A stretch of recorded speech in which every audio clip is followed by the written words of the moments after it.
अहमदाबादच्या मेघानीमध्ये air इंडियाच्या विमान अपघाताची भीषण दृश्य। उड्डाणाच्या अवघ्या काही सेकंदातच विमान इमारतीला धडकलं। अपघातामध्ये 241 प्रवाशांचा आगीत होरपळून मृत्यू तर एक जण वाचला। भीषण विमान दुर्घटनेतून एक व्यक्ती जिवंत। 11A या जागेवर बसलेला रमेश विश्वकुमार मोठ्या अपघातातून बचावला। रमेशवर मेडिकल कॉलेजमध्ये उपचार सुरू। पोलीस कमिशनर GS मलिक यांची माहिती। एअर इंडियाचं क्रॅश झालेलं विमान अहमदाबादच्या BJ मेडिकल कॉलेजमधील हॉस्टेलवर कोसळलं। मेसमध्ये मुलं जेवत असताना मोठी दुर्घटना, तिघांचा मृत्यू तर 50 विद्यार्थी जखमी झाल्याची माहिती। अहमदाबादमधील विमान दुर्घटनेनंतर गृहमंत्री अमित शहांकडून दुर्घटनास्थळाची पाहणी। शहांची गुजरातच्या मुख्यमंत्र्यांशी देखील चर्चा तर पंतप्रधान मोदीही गुजरातला जाणार। भाजप नेते CR पाटील यांची माहिती। अहमदाबाद येथील विमान दुर्घटना हृदयद्रावक, हे दुःख शब्दात मांडू शकत नाही। बचाव कार्यात सहभागी सर्व यंत्रणा आणि मंत्र्यांच्या मी संपर्कात, पंतप्रधान मोदींकडून शोक व्यक्त। टाटा ग्रुपकडून विमान अपघातातील मृतांच्या नातेवाईकांना प्रत्येकी 1 कोटीची मदत जाहीर। पीडित कुटुंब सोबत टाटा ग्रुप उभा। दुर्घटनाग्रस्त इमारतीचं देखील बांधकाम करून देणार।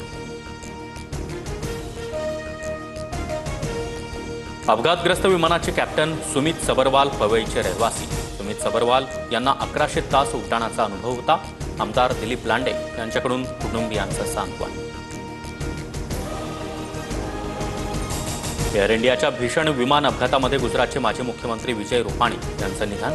रुपाणी पत्नीला आणण्यासाठी लंडनला निघाले होते। गुजरातचे माजी मुख्यमंत्री विजय रुपाणी यांच्यासह एकूण 241 नागरिक विमानात होते। त्यामध्ये 169 भारतीय, 53 ब्रिटिश, 7 पोर्तुगीज तर 1 कॅनेडियन नागरिक प्रवास करत होता। काही लहान मुलांचा देखील समावेश। या घटनेबद्दल मी तीव्र दुःखी। सर्वांसाठी हा कठीण क्षण। सर्व आपत्कालीन प्रतिसादासाठी तयार आहोत। एअर इंडियाचे MD आणि CEO कॅम्पबेल विल्सन यांची प्रतिक्रिया। अहमदाबादमधील विमान दुर्घटना भयानक। या दुःखद घटनेमध्ये ब्रिटन भारतासोबत। पंतप्रधान कीर स्टीमर यांच्याकडून ट्विट करत संवेदना। विमानामध्ये 53 ब्रिटिश नागरिक देखील समावेश होता।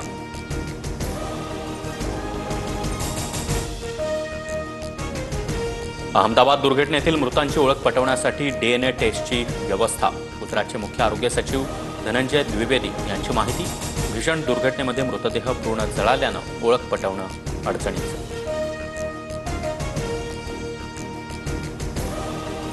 अचानक एक मोठा आवाज आला। समोर काळसर धुराचे मोठे लोट दिसले। धावत पोहोचलो त्यावेळी अपघातग्रस्त विमानाचे अवशेष आणि मृतदेह सगळीकडे विखुरलेले होते। प्रत्यक्षदर्शींनी अपघाताचा थरार सांगितला। अहमदाबाद सिव्हिल रुग्णालयाबाहेर प्रवाशांच्या नातेवाईकांची प्रचंड गर्दी। आपल्या प्रियजनांबद्दल माहिती मिळवण्याचे प्रयत्न।